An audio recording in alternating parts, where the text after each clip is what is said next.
Well, the dazzling city of Doha, where this fantastic stage will play out with some amazing combinations in the final stages of the Longines Global Champions Tour Grand Prix of Doha. Leg 15 of 15, the three contenders for the championship, Luciana Diniz, Rolf Bengtsson and Scott Brash, all part of it, but a host of other names all vying for the title here of Grand Prix winner. From Abdelkabir Rouada, René Tebel, a host of fast, skillful combinations, all to be a part of the second round. Not too many clears, just 5 of them going through on a 0 score. We'll go through that in just a few moments' time, but as you can see, lit up, ready for the final championship stages. You join us in round 2 with 18 going forward, as they always do in this round, and then if they're still clear after that, they go forward to a jump off. For the championship race overall, it's down to Luciana Diniz, Rolf Bengtsson and Scott Brash. Whatever happens, they finish on the podium of the overall championship, but it's all getting very, very tight between them. Scott Brash, well, he's got to hold off the other two. He's had 4 faults in round 1, but he will be first to go by the skin of his teeth, goes forward to the second round. And we're joined by an amazing group through the week, including the Father Emir here of Qatar and a host of VIP guests to watch all of the action here in Doha. So in round 1, well, it's been a fantastic round for Luciana Diniz. She produced the fastest of the clears with Fit for Fun. She had 2 horses she could have chosen from this week, Winning Mood and this one, and it looks like she's got it absolutely spot on as she produced a flawless round to go through to round 2 in pole position and in driving seat with the potential to take the overall championship. If she could stay ahead of Scott Brash and hold off Rolf Bengtsson from winning, it's all hers. But there are others that are looking to hold that off. Scott Brash, well, with Hello Sanctos victorious on the last 2 occasions in the championship, this time it's going to come very close to the wire, as one fake fence could make a very, very big difference. He starts just into the top 18 as the first to go. What he's got to do now is go clear and climb.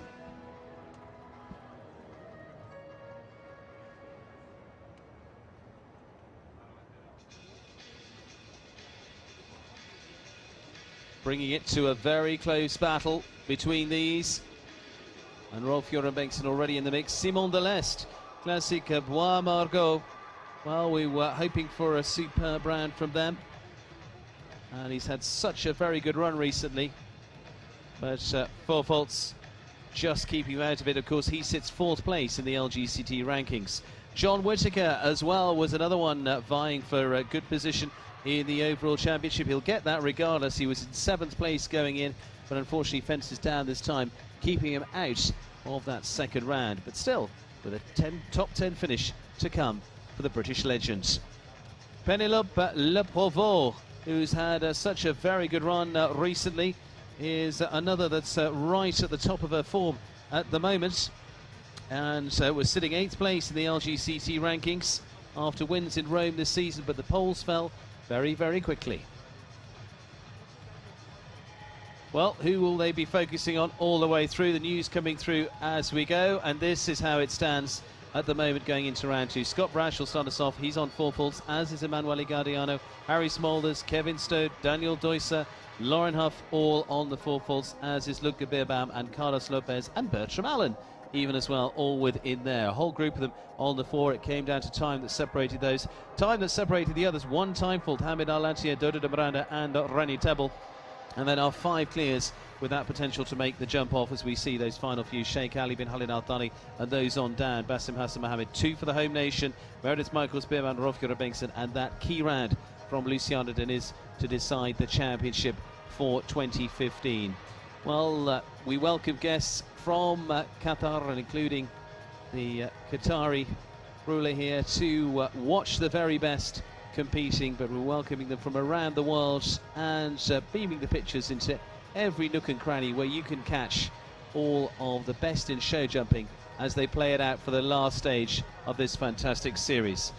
But we're also going to have a look at the course for this second round, and Steve Hadley's alongside me. You've been having a look at the track. It was a real tester in round one, something different from round two. It was a tester and a real tight time, Steve. Caused a lot of people to have mistakes, which is why we've only got 5 clears. I think it's a fairly straightforward course. It's big. You know, it's a magnificent competition, the biggest there is. Three big fences to start off with. A big vertical there, and then a rather awkward line here. Back to the treble combination, 29 yards, about 7 strides round the corner. They can fiddle about with that distance too, that if they've got time to do it. 2 tall verticals and a big stretch to come out. And further around the corner, then they come on to a tall vertical, a little bit in the gloom, at 1.60 m maximum height. Another related distance here over a water tray at 160. 29 yards, about 26 metres. They can play around with that distance, 5 or 6, to a tall vertical double, oxer vertical double. An awkward line here, back to a fence here, which as you can see, they've got an option, they can go left or right. And going right-handed round the outside will help them to set up for this line here, but have they got the time to do it? A big vertical, 160, 18 metres 50, about 5 strides to the last. And I think it's about right for the requirement, because we're not likely to we can't get more than 5 double clears anyway.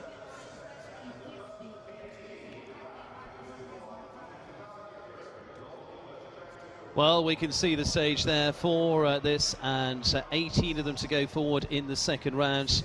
And as Steve said, it's been a big test in round one. He's changed things around for round two. And, well, with the 4 faults for host them, there's a clear from any of them could change it. We've seen them move up throughout the season. Madrid was one with Scott Brash doing it there from that point of view. Pierschwitzer is another one that springs to mind that's done it before now. And all the way down, we've seen the whole championship play out with great consistency amongst them. And that's what it's about in the championship overall. And we're seeing those pairings coming right to the top of the tree. You can see there in the warm-up, it's a huge warm-up here in Al Shakab, ready for them to put those final touches, and each of them during the week has just been getting ready, just been their own plan as they've gone through with each of the horses of how they want to prep them exactly for this overall final Grand Prix. Carlos Lopez, he'll feature in the second round. He comes through on 4 faults, as do a whole group of them, because it was a big test in round one. The Titan was pretty tight, and that pushed a few of them into 1 or 2 mistakes, and has made things very, very interesting indeed. Good crowd coming in to watch now for this second round as they take their seats to watch this, and well, it is going to be a big player. And right the way down the order, you'll see Scott Brash go first with Hello Sanctos, and of course they lead the Longines Global Champions Tour rankings, just walking around there just quietly. He knows he's got to produce a clear there to be able to stay in the hunt for the championship. He's currently ranked number 1 in the world on the Longines World Rankings as well. He's won in Estoril, Miami, Monaco, 2 of those on Hello Sanctos. And that was Estoril and Miami to start off the year. And what an amazing record. They've had 6 out of 7 in the Grand Prix. They've been through to that second round, and now adds another one to it as they go through.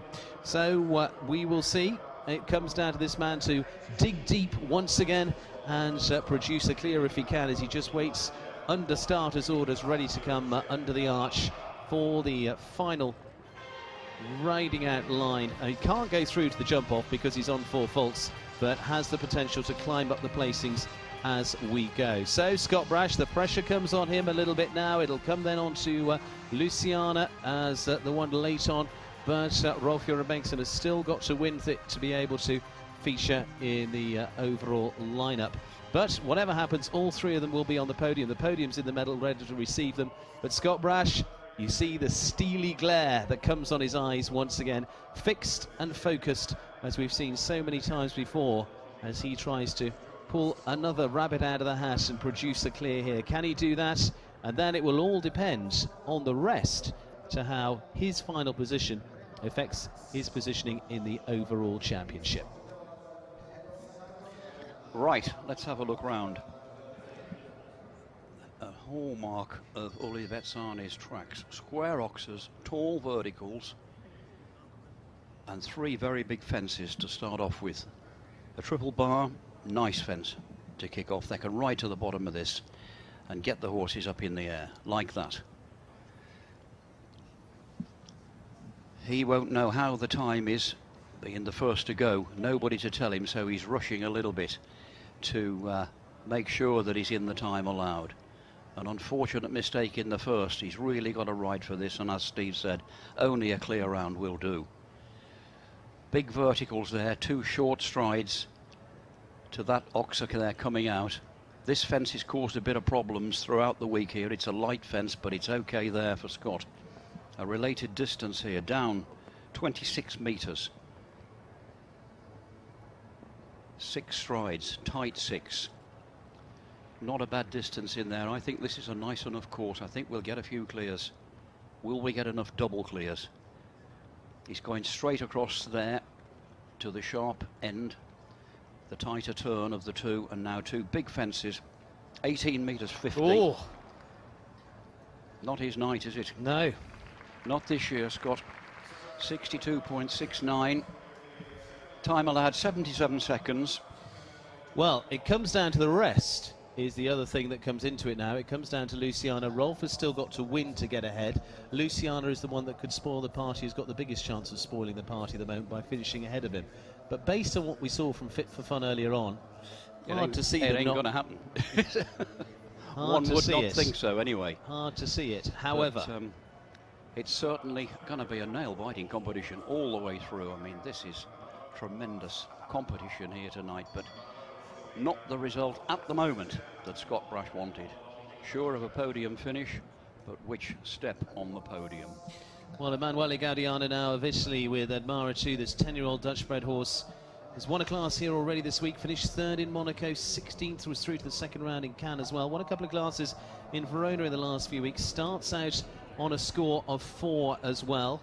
And these are all the riders that are looking to vie for the Grand Prix here. 450,000 euros on the Grand Prix here alone. So it's a big class as well as we're fighting for the championship. No wonder they go in this pace. Yes. This time is instrumental amongst these 4 falters. This is a separate class on its own. Wallop. Oh. That was not the best of strides there for Emmanuel. Not like one of his at all, but it's a very committed line. I thought that was the danger area of this course when I walked it, because it's an oblique turn back to fence 4 from 3 very straightforward big fences. And the rest of it is plain sailing. They shouldn't have many fences down from here on in. But we thought that in the first round. Different story. That was against the clock because it was such a tight time. This is against the clock because they're now vying for placings amongst the 4 falters. Who can climb? Who's going to get left behind? Travelling down there on the forward one. Took a stride out. Finishes on the 8, 63.11. Scott Brash was a little bit quicker. Both had 2 fences down, 1 down in each round though, so Emanuele Gaudiano drops a little below Scott Brash. It climbs him up a little bit, because you see it will also depend on what the rest do to what position they put Scott in. Yeah. I'm very glad the man doing the maths is about 3 yards from me. He's not too far away at all. Have a look over his shoulder. Yes. Well, now to Harry Smolders, also starts on a score of 4 with Don VHPZ for Harry on this 11-year-old. Won in Washington a few weeks ago, the Longines World Cup qualifier there. He's won on the Longines Global Champions Tour in Shanghai. Finished 2nd up on the podium in Vienna at our last leg, and also top 15 in Valkenswaard through to round 2. And Harry is another one that's been on terrific form at the moment, but another one succumbing to the 1 fence in round 1, which so many did. And there's a very big group of those, and a very big group as well that just missed out on coming through too. 10 of them start equal, don't they? 10 on 4. Going to be split by time and faults, of course. 2 gone, 2 on 4. I think the first track was a lot more difficult than this. But don't forget they're going against the clock. 4 positions. They can afford to turn tight back to that, but they need the forward one here to this treble combination. Short to the middle there. Normal distance. He's been kind to them. I don't think this is a gutsy course at all. This is a careful course, but it's not enormous. I think it's just right for the occasion, because we would look to have 2 or 3 double clears, we could well get those. I think we will. But we've only got 5 clears to play with to start off with.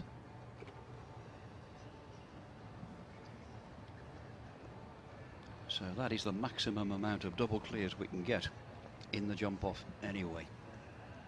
And a bit of a surprise here. 3 horses gone. Sanctos, one of them, and this horse, both clean jumpers over big tracks, both 4s. Well, finishes on the 8 in the all for Harry Smulders and Don VHPZ. Drops him down. Scott Brash is ahead of them now. Just to remind you, Scott starts scoring points because it's taken over the season. If he's jumped all in the middle B8, he starts scoring points beyond 5th place. So that makes things a little bit interesting as well. But it does. Really, that might become irrelevant as well, depending on what Luciano and Rolf do. So, up in the air we go. But what we're really concentrating on is Scott getting as high as he can here. And with each one, he's climbing a little bit. The 8 is going to make a big difference. If it was 4, then it would be still with half a hope. 8 is maybe just going to be too much. Well, yeah. Kevin Stode now of France also starts on 4. Correct de Falaise HDC for Kevin. 12th on the Longines Global Champions Tour rankings, was 3rd in Vienna a few weeks ago, 7th place in Antwerp on this 11-year-old by Jarnac. For sure, Steve, I'm leaving the maths to you and the jury, because if I take my eye off this screen for 1 second, I'm going to miss something. No, you carry on. Don't worry, I wouldn't say I'm all over it, but I'm being helped. This is all about surprises tonight. Horses having fences down and getting time faults. High drama here in Doha. A great atmosphere here. I mean, this really is a nail-biter. And it's nowhere near over yet. We've got to get to the sharp end yet. When we get down the bottom end, the tension will be something else. Now, what's he going to do? He's had one. Now, will they start to eat? Because the time allowed at 77. I mean, he's got Scott going around 62. You can drive a bus through the time allowed, but if you start producing just the 4 faults, you've got to sit back and see whether it's enough. When you start to see a few having 8. Yes. Yeah. Well, quite. Yeah. But I mean, it's amazing that the times here: 62, 63, 64, 65. Time allowed 77 seconds. Yeah. What? Well, it's going to be, as you say, they're going for time to get up there, so it really becomes fairly irrelevant anyway. So 8 faults there, 64.03 goes to the 3rd spot so far for Kevin Stode, moves Scott Brash up another position. For my money, and I don't blame him, they've been very generous with the time this time. Yeah. To get some double clears. You know, Bridges burnt in the first round. Penelope and Philippe Goddard. Looking somewhat dejected by that. Sure, yeah. There's Scott. France's night so far. Just walking around. That's all he can do now. Abdelkabir Rouada on the 4. Quickly to Kriska, been a winning combination here this week for the Moroccan rider. Won a very good jump off on day 1. Produced a lightning round there on that occasion. And it's been a recent win on the Moroccan Tour. Finished 2nd in Chantilly. Has had the 1st. Well, 13th place, Estoril and Cannes. We thought the drama was done. I thought you'd said to me this was a bit of a giveaway round. I promise you, it doesn't walk. It walks big, but it walks straight forward. You know, there's no tricks to it at all. And don't forget, you know, they've jumped. What on earth is this horse doing? 3 down now. You know, I've never seen so many results and form turned on its head as we have here tonight. You just don't know what's coming next. Well, he's taking it up to 12, which will be 16 overall. It helps Scott Brash's cause a little bit. Whether it'll be enough in the lap of the gods. Well, you know, long way to go yet, Steve. Yeah. We'd get to the when we get to the clear rounds, then it'll be sorted. Jumps the last. 66.45 goes on to 16. 66.45 for Abdelkabir Rouada. And 3 down in that round. That's not really what we expected from them. Not at all, no. I mean, you know, think about this realistically. We've got the 3 podium positions. They're not going to be shook off that. Whichever, you know, whichever order they're in is irrelevant. They're all going to be on the. But these guys here, they're all vying for the place money down the line, which is considerable. It's huge, a lot bigger than most Grand Prix would be. So they've still got a big axe to grind here, like this man. Yeah, Daniel Deusser. Now Awesome. what does he do? Does he try and be quick, or does he try and jump the first clear round? You know, I mean, he's playing for places at the end of the day, isn't he, on the 4 as he started off? So yeah. But at places, at 4 faults, is looking better and better. Daniel Deusser, corner de Moor. Now for the German rider, who was second in the Queen's Cup in Barcelona. It was through the second rounds in Miami, 7th place in Valkenswaard overall for this 12-year-old for the Stefex Stables. Finished top 3 in Helsinki in the last few weeks. He's past winner of the Longines World Cup final, the champion, in 2014 on this horse. Now we get further and further down the 4 falters. Yeah, quite so. But I mean, we've got the top 3, they can't be shaken. They're now going for the 4th spot, which is a lot of money attached to it, 4th, 5th and 6th, and all the way down to 18th. Yeah. But don't forget, we've got a separate competition between the 3 on one-time falters, haven't we? Absolutely. They'll be trying to jump a clear round and finish 4th individually. Yep. So 3 of those. 3 of them. 3 that jumped very good rounds in the first round. And actually, the biggest pressure is off those 3, if you like. Because, absolutely, they can take their time, because the time is so generous. And he's had one. Can't believe it. On to 8. And again, helps Scott Brash go up a little bit more. Still on the top of the pile at the moment, 62.69 amongst the 4 falters anyway, of which there have been 6 with him, with Daniel Deusser.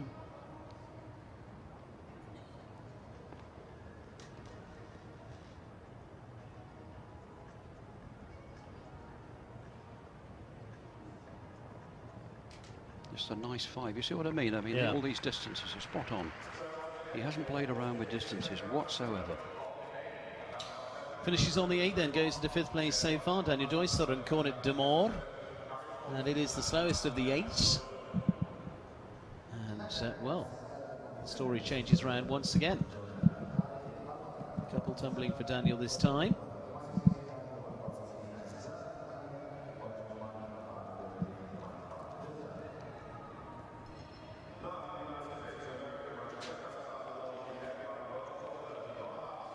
Closes and closes towards our group of clears. Still a few more to play out in the 4 falters first. Lauren Huff, who was a winner earlier on today, now returns with Ooh La La, a winning ride, well, from many occasions, but bronze this season at the Pan Am Games. Won in Maastricht a few weeks ago, 10th on the Longines Global Champions Tour ranking, so is in for a good finish in the end, whatever happens. 5th in Miami, 9th in Hamburg, amongst others. And this 11-year-old by Orlando. Now, she would generally be forward going, so she could got a chance here. On going her normal pace, she'd be going fast enough, but I was thinking that this mare's very careful. And this is looking to be a real careful horse's track, because this is not a power track. The first one was, but this isn't. And they're having mistakes all over the place. We've got 5 at a fence down so far, plus the Moroccan horse. She should jump a clear round.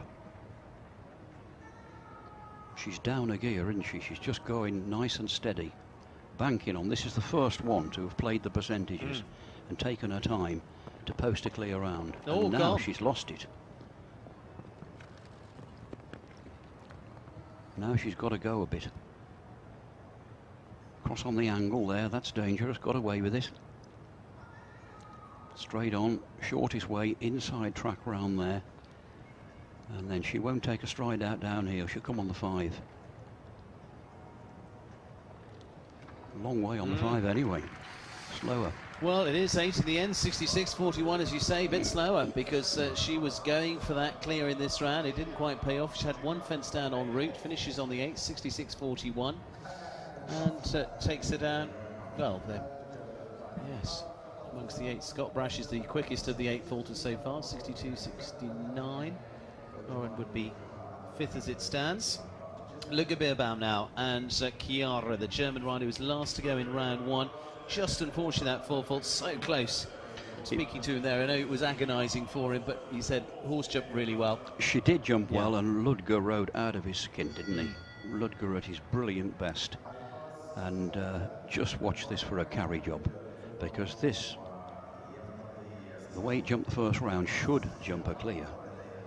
I'm not going to say that again tonight, because a lot of them should have done, but this will be Ludger with his eye on 4th or 5th place.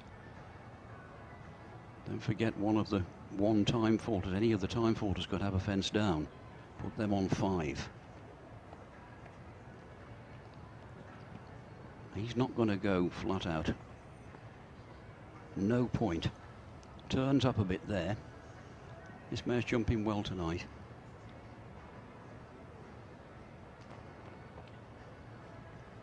He was a rider really close last year.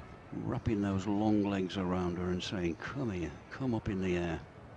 Watch him hold her off these fences down here. Taking his time. Soft rhythm. Giving her time to think what she's doing. Look at the mare's face. She's looking where she's going.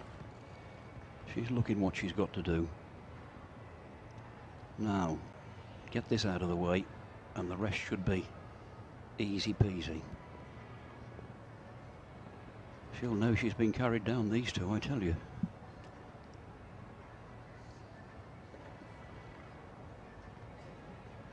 Copybook, wasn't it? Absolutely brilliant. Set out to do what he had to do. A lot slower, but straight to the top of the pile. The slowest time so far, but a clear. But doesn't matter. So it goes to the 4. Yeah, it might change it.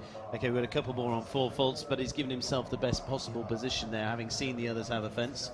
So finishes on the 4. 69.18 for Ludger Beerbaum. Chiara will settle for wherever it comes now. You can see the advantage of having a later draw earlier on, or having it, whether you have an early fence down or a late fence down, to make up the draw, because these fastest 4 faulters that are going down, they've got the advantage now of knowing what the others are doing. Yeah.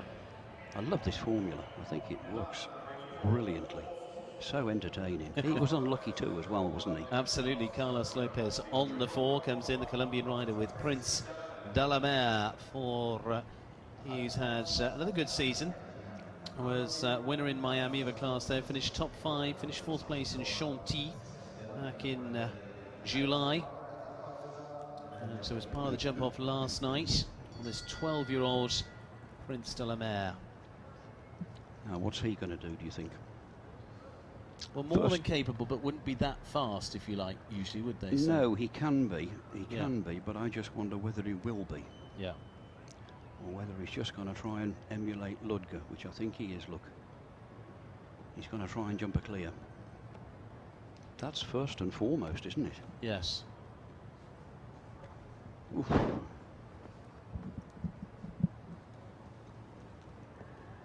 Pinch a bit of time there, but he's got loads of time. He's got to think about beating Ludger, though. I mean, this keeps changing from minute to minute. This horse is jumping well. And giving him a lovely ride, in a lovely rhythm, all the way around. Ooh. Plenty of jump, this horse.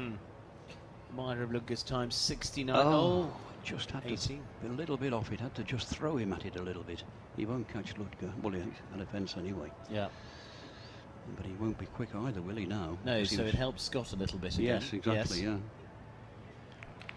Finishes on the 8, then 65.92. He does drop below Scott Brash. He goes into 5th place so far. Carlos Lopez on the 8. Well, certainly no giveaway. Leaves us one combination left to come on 4 faults. So let's have a look how they stand at the moment. Ludger Beerbaum leads the way on the 4 faults, 69.80, but of course we're going in reverse order of scores, so the clear's still to come. Scott Brash sitting in 2nd at the moment with Hello Sanctos on the 8, 62.69. And will it be enough to stay in enough of a good position to score any points, and to come down to the other two of how they fare in the jump off yet? It's all dependent on those, but Scott is in the well, much harder position of he's waiting what everybody else does now. He has no control of it, over it, which is the position he likes to be in. He likes to be in that driving seat, going in there late on and saying, well, we'll see if I can do this. But on this occasion, he's got to wait on everybody else. We could have a new leader here. Yeah. because this man will leave no stones unturned. No. She jumped a very good first round too. Starting on the 4, Bertram Adel of Ireland and Molly Malone, currently 14th on the LGCT rankings. 1 in Paris, youngest ever winner on the tour. 5th place in Chantilly, 5th in Madrid, 7th place in Estoril, and was top 3 on day 1 as well for the young 20-year-old that has given us so much entertainment this year. And well, Luc Geberbam on the 4, Scott Brash closest to them on the 8. He's going quick too. He won't be flat out, but he's going quick enough.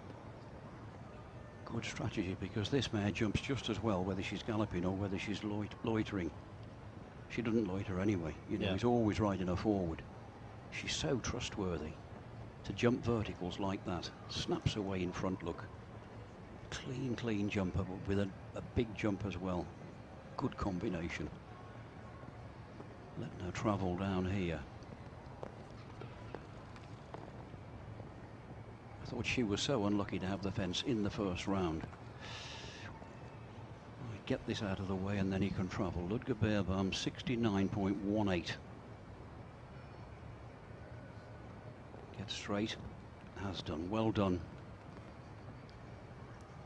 69.18.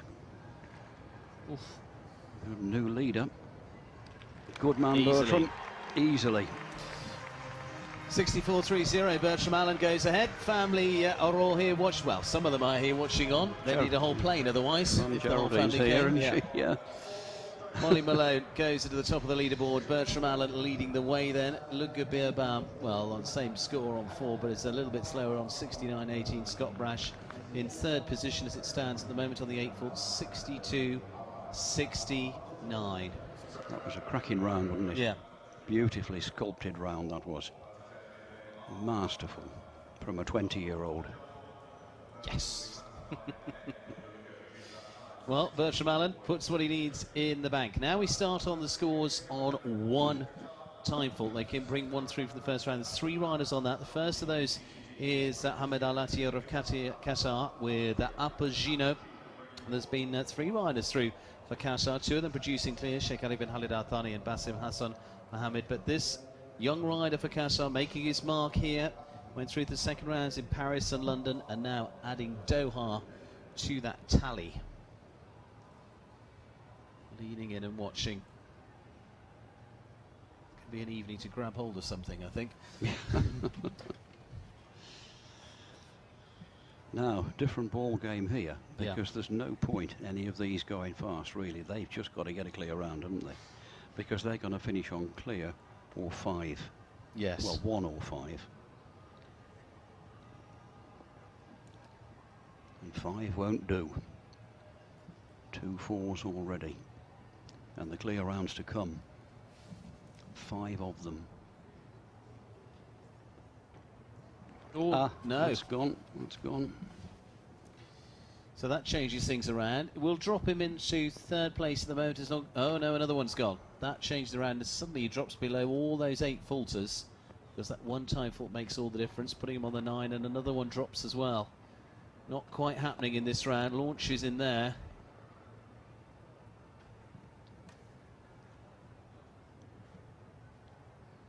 And this is a round that's just best put behind him, isn't it? You know, he'd be so elated to have, in front of his home crowd, to have posted a clear round, which was a great achievement for this young Omani rider, Qatari rider rather. And the brakes and steering went there. He does go for a long stride every now and again, where he'd be better waiting for an extra one. That'll come with experience.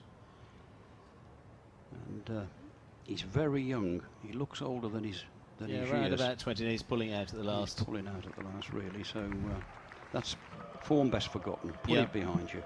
Charge it to experience. And live to fight another day, which he will. Well, retiring there, Hamed Al-Attiyah, I'm afraid, with that Apogino. That's a shame. Produced a good round in round 1. It is, really. You really feel for him, don't you? Because that was a great round to start off with. And in front of his home crowd, he'll be beating himself up. And But he's gone a few steps up the ladder tonight by jumping a clear round here in the first place over a mighty track with just one time fault. Great pity. Yeah. And, well, there's a host of those that'll be wishing the best for the Qatari riders coming up. 2 more of those to come. Brazil before all of that.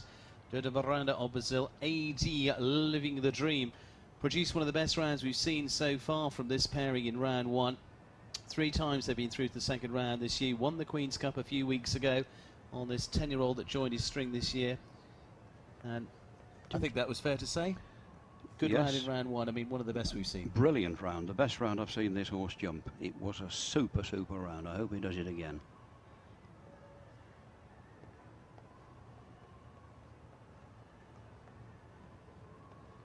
Him and Athena have gone really well this week. They just had an odd fence when it's mattered. Athena's jumped some good rounds, just had an odd fence. But this horse is really operating tonight.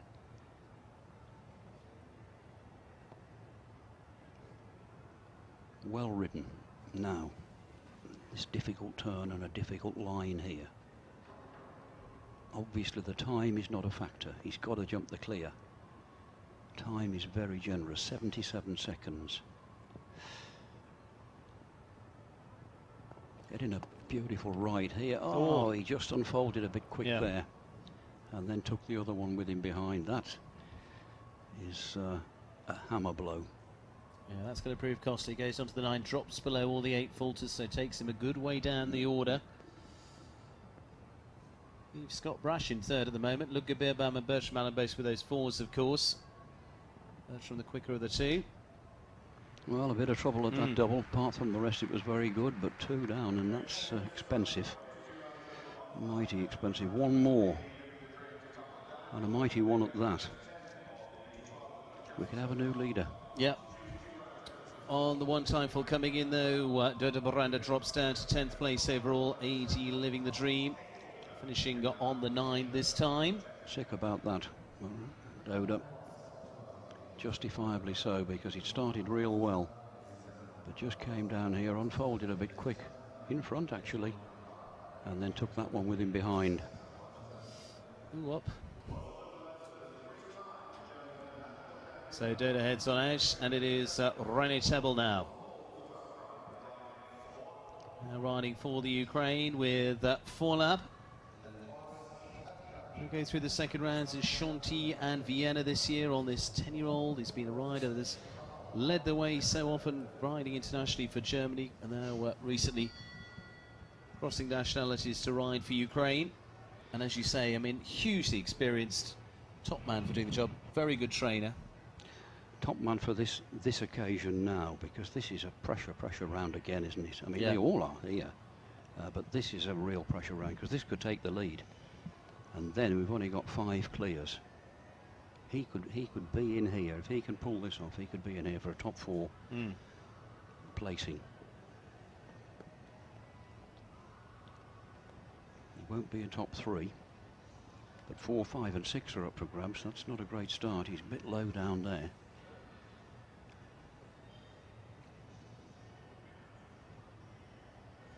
Oh, no. Come on. Well ridden. God, he averted a disaster there, didn't he? Yes. Good job it was a vertical in the middle. Absolutely, 2 verticals. Being a big oxer there, he could have been in trouble. But he didn't panic, didn't flap. No. Just kept the ship going. That's where the experience really comes through. Yeah, and the strength. Do you see the strength he held him together with? And the way he's picked him up and carried him over that double. The time's fine. I would think 77 seconds he's got to be, isn't he? He's in a good rhythm. 2 fences to jump. I don't think he'll have these down. It wouldn't matter if he had a time fault, actually. No. He's not going to get one. He's not going to be far off. He's got a time. No, he hasn't. No, just inside. Keep it tight. 76.61. Yes, René Tebel goes ahead on the 1 time full with a rather sort of interesting round, let's say. Interesting to say the least, yes. But a brilliantly ridden round, really. There wouldn't have been many people would have steered that horse through that line there. On here, look, this is good camera work. Great shot. Showing that change of leg, the way the horse jinked and got unbalanced and really but in fairness to him, did jump the treble combination very well. Anyway, new leader. Three one-time faulters have gone, and he's now top of the pile. Now we go to the clears. We do. First of those is Sheikh Ali bin Khalid Al Thani of Qatar with the first division.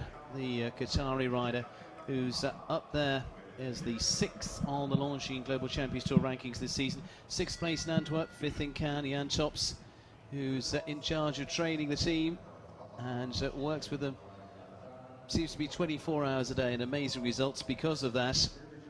Goes had a 4th place in Monaco, and part of the team win a few weeks ago in Barcelona too. Now the pressure goes on him, the home eyes on him as well. This would be a big one for him and for the nation. Very good point, Steve. I mean, that the pressure's on everybody, but more so on him, as it was the other young Qatari rider. Now, before now, they've had 1 win for Qatar in the LGCT. That was Bassem Hassan Mohammed last year in Monaco. He dearly wants to do this.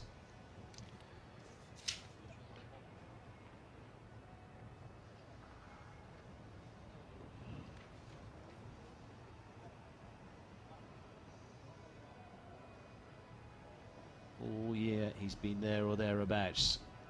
Now, this line down here has caused a few problems.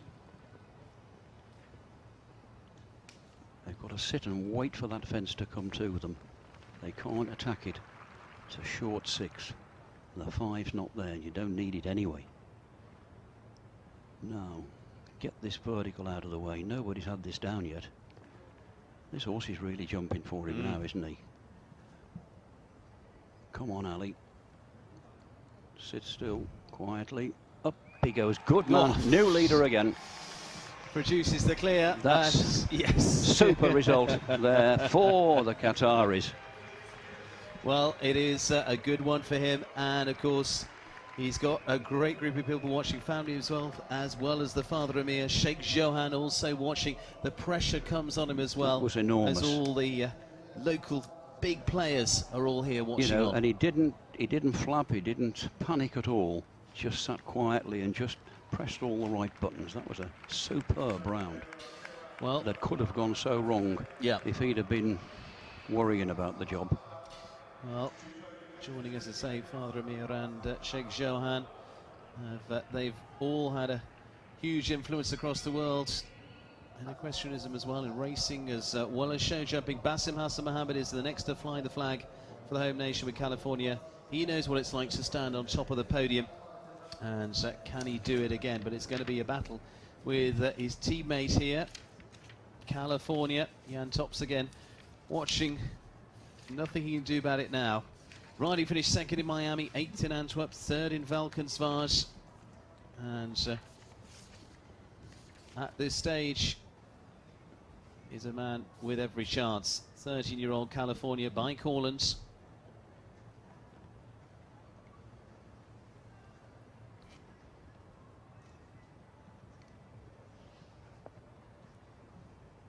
And both Qatari riders, Steve, I mean, really are riding at the top of their game now. You wouldn't put a cigarette paper between them these days for performance, would you? Oh, work through there. Yeah, exactly. I mean, there's no doubt they are the 2 outstanding Qatari riders at the moment. There's a lot of youngsters coming up, but these 2 are the top men at the moment, and they've really come good tonight, haven't they? What a coup for these if he goes clear as well. And he look. Oh, that's gone, surely, isn't it? Yeah, that's gone. Well, now he's going for 3rd or 4th or thereabouts. That might be a little bit slower. Might be going for 5th. Yeah, he will be, I think. He's over the time. Bertram Allen, no. 64.30. Stop at the last is going to move them even further down. So it's going to be left to Sheikh Ali bin Khalid Al Thani to fly the flag this time.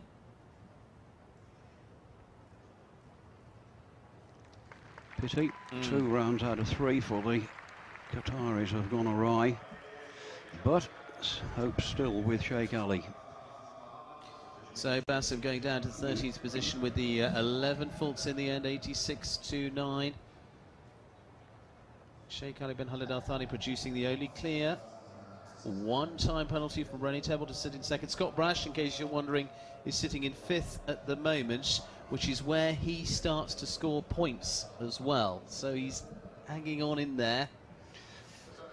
This next three now. Goodness. Talk about pressure. Yeah. One clear so far. Three left to come. Meredith Michaels Beerbaum of Germany. Fibonacci has been a great turnaround tale of the week. Didn't have a good day one, now produced superb rounds since then. That's all long forgotten. 10th in Madrid, finished well in Hamburg. Put that first day's form well behind her with a magnificent effort last night. She jumped clear in the first round. Didn't jump him off, saved him for today, but needed that.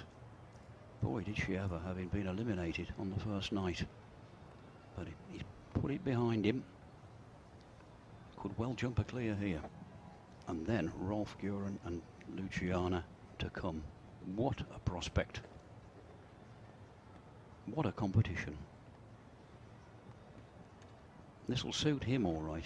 Big, long striding horse like this. This is all about just bowling along and jumping these fences out of a rhythm.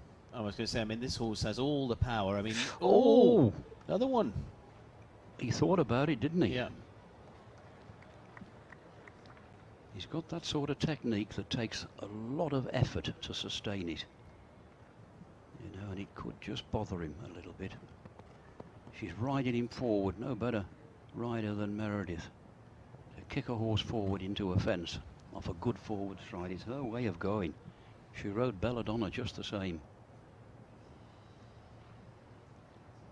He just hangs up in the air there sometimes, makes it a bit hard for himself, but he goes high enough to compensate. Yeah. 2 fences for our next clear round.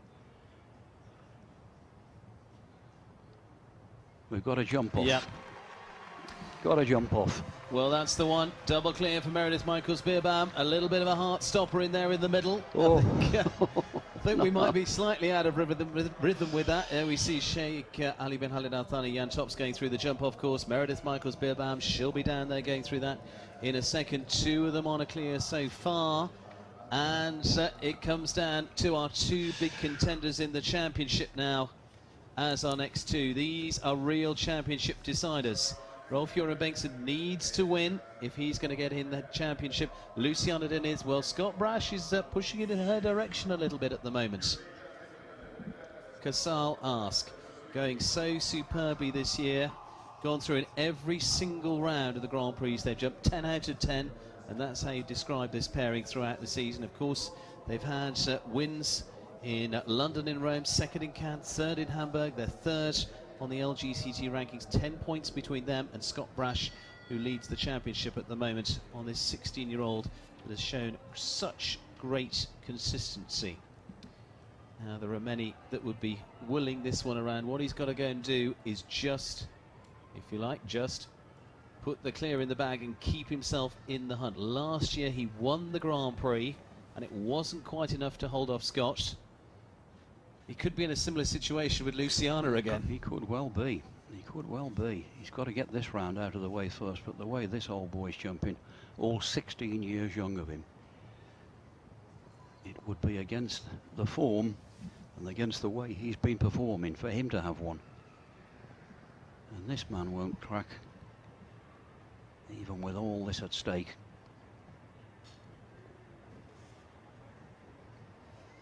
Never seen this horse jump better. He's been a great servant. Just chucked his head a bit there. Great servant for so many years. He's going better than ever. The other thing to say as well, Scott Brash has dropped it to 6 now, so 6. he's out of point scoring. Good change of leg. Get him dead straight here now. Plenty of time to do it. The way he snaps his legs away over these deep strides that he's putting them on. They know each other so well, these two. He knows exactly how to ride him. One fence. Go on, up he goes now. Still sustains it. 73 seconds and a bit. Oh.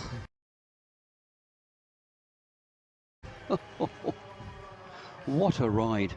from the former European champion. He has a chance. He has a chance. He's keeping it alive. Well, Rolf Göran Bengtsson produces it. There is 3 clears now, but he has got to win. Now, a reminder to say Scott Brash has now dropped down into 7th position, so he's out of point scoring range for him.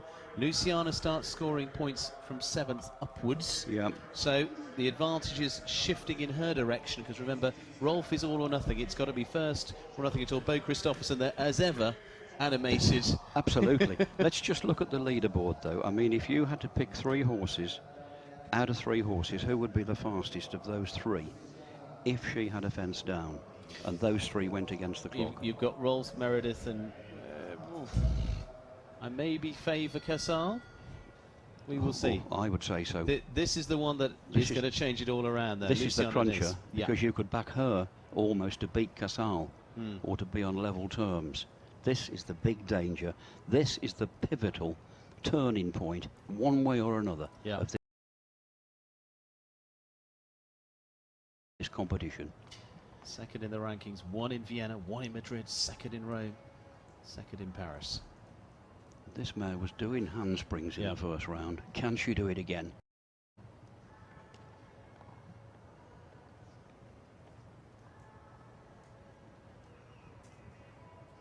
Luciana won't crack. She's got the mileage and the experience now. And even if she goes through, it still doesn't end it there, because it comes down to her and Rolf battling it out. Exactly. This mare is absolutely just jumping for fun, isn't she? Fit for fun, jumps for fun. So easy to her. So careful, so scopy, sits still quietly. Now she's fine. Goes wide on the turn, knows she's got the time to do it. Oh, this is a superstar, isn't it? Before she sat on, she said she jumped 1 fence and knew it was the one for her. You can see why. Yeah. By the time she'd landed, she said, I'm buying this. Up. Good girl, well done. Yeah, and about to repay it. So, Luciana Deniz goes through, and it is a clear. So, we have a jump off of 4 of them. 2 of them vying for the title. Rolf Göran Bengtsson, Luciana Deniz.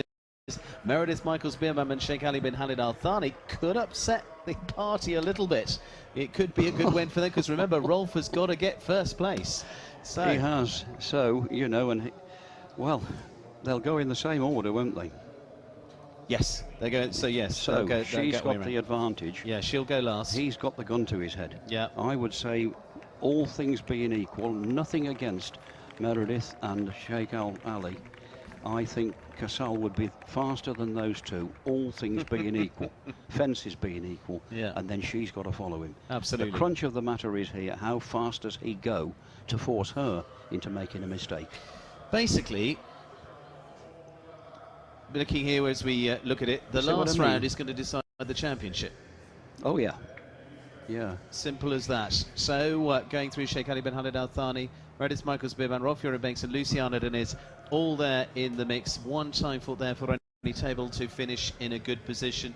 Scott Brash on the 8 faults, and I'll confirm there that puts things in just a second. And there a little bit further down, Dodo Miranda and Hamid Al Attiyah with Apogino, unfortunately. And around they didn't really want to have to retire in the end. Right, well, Steve, it looks very, very interesting. Of course, you'll be going around the course with a graphic in a minute or 2.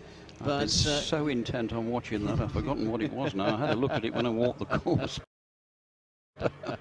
Rolf already sitting up there. Fences, 6. New fence at 14 across the middle of the arena. And then sharp back to another fence at 15, another big vertical, which is down there built already. Then turn right-handed in front of our commentary point here, 8 A and B, 9 the maroon oxer, 10 the choice of fences there and the choice of gates, and then what a gallop to the last. Take out. Well, we'll go around that in full detail in a minute, but just to confirm, Scott Brash can't win. So it comes down to the other 2. Join us shortly when we get to that to decide the title.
Well, there we go. Shots of Rolf Göran Bengtsson and Casal Ask. They've got to win still if they can claim the championship. Luciana Deniz is up there as our last to go. It's going to come down to the last.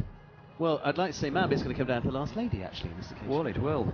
I was just thinking here what a good advantage it is to have someone on the floor like Bo Christopherson advising him as to what he's got to do and just reassuring him, keeping him calm, telling him what he should have someone on the floor as well. Yes. You really do need a backup at a time like this.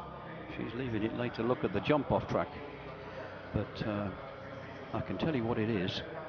We'll have a look at that in just a second. Let's have a look at the start list of where we're going with our four in the jump off. So it goes like this: Sheikh Ali bin Khalid Al Thani of Qatar will start us off with first division. Meredith Michaels Beerbaum of Germany with Fibonacci second to go. Then it'll be Rolf Göran Bengtsson, Casal Ask, and finally the championship decider with Luciana Deniz, because it definitely won't be decided then, because even if Rolf's in the lead, she can beat him. So, you know, hey ho, we see how we go. But all the photos already being compiled, ready for it. So, and those sitting in the seats, well, it is a grandstand seat like no other here in Al Shakab, but we know we're watching around the world, and thank you for joining us all from wherever you're watching across the globe.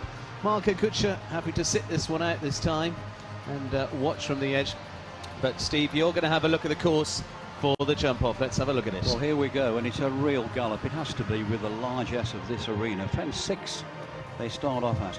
A new fence, turn right hand down to a mighty oxer right across an our commentary point here. Turn left to another new fence to a 160 vertical. And from there, a sharp turn back to fence 8, A and B. Straight on to 9 after this, the purple oxen. There'll be no time for hanging about and getting straight to it this time. They've got to jump it on the angle, like that graphic there. And then straight on to the double of gates here. They'll certainly go the short way here. Take out fence 12 and gallop all the way. Take out 11 rather, gallop to 12. All the way down here, flat to the boards. Well, there it One is. end of the arena, two of the other. Absolutely. Well, it's going to be interesting stuff, isn't it? There, they're all lined up, ready, watching, joined by His Highness the Father Emir and Highness Sheikh Musa bin Nasser Al Naseed also here watching. Sheikh Johan also joining to watch. They've all come out from across the region and here in Qatar to, well, savour the moments, savour this world-class venue for sport. And Qatar again becoming more and more a centre for top sport because, of course, upcoming it is to the football, soccer, World Cup finals and many, many other big tournaments that will be taking place here in this wonderful country. So we've got 4 to battle it out. There's the first of them. He's going to be flying the home flag. The nerves are going to be jangling here. Sheikh Ali bin Khalid Al Thani and the 10-year-old First Division. Now time to move up into the Premier League if they can take this one. Big style. Got to do it the hard way, and you know, dare I stick my neck out and try and preempt the result here, but all things being equal, all known form, one would have to say, and this could be completely turned on its head in a minute, that the first 2 here wouldn't be as quick normally as the next 2. You know, Sheikh Ali's horse here, a big jumper. Meredith Michaels' horse, he's a galloper machine. That around it'll suit Meredith's horse if she can set fire to him. But then you've got one of the fastest horses, 2 of the fastest horses over 160. Casal Ask and Fit for Fun. Well, let's watch it unfold. Sheikh Ali bin Khalid Al Thani, First Division. Just watch and enjoy, because he's got to set a mighty target here. He's sure of 4th. He wants podium here. He's got to be quick. He's got nothing to lose by going quick. There's not so many troublesome fences here. Got to jump this fence here. Good horse to jump that. Takes straight across the corner, takes a stride out. He's got to do that. No. But he's paid the penalty for it, and a long, long run here to the last fence. He's not a speed machine, First Division, a very good horse indeed and a very good man, but this is not tailor-made for him. not with those coming right behind him, forcing him into making mistakes. He had to do what he did. Top three, whatever happens to, Sure. even if Rolf wins, to keep it very, very close. Well, she's going to That, be in that the much I top can three. tell you. The Boffins can tell you more. She's going to be in the top three, whatever happens anyway, isn't she? Well, you never know. Well, You never know. now let's get into Meredith, because this big, long striding horse here, he's had a major blip 2 nights ago, but she's come through that like a hero, as Meredith. Goodness, she had a mountain to climb here last night and climbed it. And it made it look easy enough. But he's just had a bit of a thought in his head. It won't bother him now. She'll gallop all these single fences. And he's a long strider. She has nothing to lose. Just gallop him. He's a careful, clean jumping horse. This could give him something to do. Yeah. Hugely experienced rider, Meredith. 3 World Cups behind her. And this is quick. Great shot. Now across on the angle. 19 seconds coming out of there. Let's go from here. 23 and a bit there. Nearly 24. Great angle there. What a great stride that was. And now she can gallop him to the last. She's got nothing to lose. She's got to set him a formidable target. And she's done it. A brilliant round there from Meredith Michaels-Beerbaum. 36.55. Is it enough? I think there's a bit of room in there. What do you think? Oh, I think so, a bit. Yeah. With the pressure that they're on, and with the prize that's at stake. You know, normally, as I said, Rolf's horse and Luciana's horse would be just a bit faster than that. That's no disrespect to him, but at all. But the first 2 horses would be superseded normally by the second 2 against the clock. So it leaves the 2 to come, and to decide the overall championship this year. Rolf Joran Bengtsson, such consistency as we know we've seen from them. Those wins they've had, London, Rome, they're all than capable. But they are all as nothing compared to this. Yeah. This is the big one. Absolutely. This is the very big one. Only a clear will do. And it has to be, he's not out to beat Meredith Michaels-Beerbaum. How much has he got to do to stop Luciana on a galloping machine that doesn't have fences down? Hardly ever. Remember last year... He's away. Look at him. Look at him. This is a pressure round of all pressure rounds. He's got to find something remarkable without blasting him too much and having one down.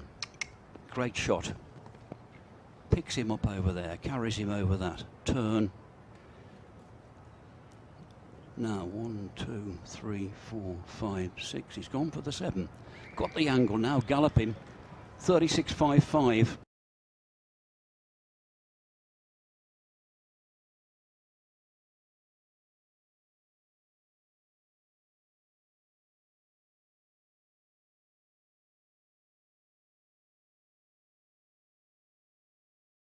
For seconds slower. Oh, look at her face. I think she's saying a quick prayer, and I don't blame her. That's without a doubt. But he had to win, so we'll get it confirmed. But I think that's hers then. That's the title. But I think it probably is. We'll get the Boffins to confirm it. She looks to the sky. Let's go in style. Win the Grand Prix as well while you're at it. Luciana Deniz, fit for fun. We know they're fast. They finished second in 2 big Grand Prix this season, between them Paris and Rome. She's won 2 of them, and there's the championship title trophy. Yeah, the championship title at stake, but also don't forget the Grand Prix at stake as well. This is a class in its own right. 36.55. Meredith Michaels-Beerbaum. Can the dream come true for the lady from the United States? Well, off she goes. She wants some better turns, some more forward turns. Every time Rolf Joran Bengtsson had a turn, he hadn't really got the stride he wanted. That's the one she wanted. He had to hook up a little bit here into this double. That's faster. If she leaves them up, she's faster. Great shot. 1, 2, 3, 4, 5, 6, 7 again. Kicks him, kicks her, and gallops to the last. There's the time to beat. You don't need me to tell you. She's got it. Leave it up. Well, Whoa. there you go. 36-10. There's your winner. What a finish. What a finish. Luciana Deniz takes the Grand Prix, takes the championship title. It's as simple as that. She's finally done it. What an amazing achievement. And let's not also get away from the achievement of Rolf Göran Bengtsson in there. Absolutely. I feel for Rolf, but I celebrate with her. I mean, it was always going to be one of those two. There were odds on that one of them was going to beat everyone else. Fair play to Meredith as well. A great effort from her. And Sheikh Ali to finish fourth. Kiss for Oli Vetsani. He deserves it. He's produced another wonderful competition, hasn't he? Absolutely. What a nail biter. What a jump off. What a night. Well, fantastic stuff from Luciana Deniz. Claims the championship, changes things around. Unfortunately, Scott Brash doesn't take a third championship title. I know many were hoping for that. And she puts a name on both trophies, finishes it in style. It's exactly what Scott Brash did 2 years ago. He won the Grand Prix here to win the championship. Now it's Luciana's turn. Well, fantastic stuff from her. I'm going to go and catch up with her. You're going to catch up with the head-to-head in the slow motions. Okie dokie. I'll hold the fort. Well, what a night, folks. I hope you're enjoying this across the world, because we really are going across the world, every country in the world. And if they're show jumping enthusiasts, this has to be right out of the top drawer, doesn't it, really? Because it was always going to be a great competition. To me, it was always going to be between these last two. And Rolf, he can only have his heart in his boots, really. And there is a great celebration there. But poor hapless Rolf Göran Bengtsson, it just was a round that didn't quite come off. It's a very good round, good enough to win 8 or 9 out of 10 Grand Prix, but not tonight, not with the galloping chestnut mare behind you. And there it is, about half a second adrift to Meredith Michaels-Beerbohm, and Rolf Göran Bengtsson, well, nearly a second behind. There's not a lot in it, obviously, is there? But he just needed a more forward stride somewhere. Scott Brash goes down there eventually, the world #1 to 8th, and all the way down the line, all the way down to the last Omani rider, who had a round to put behind him. He'll get better.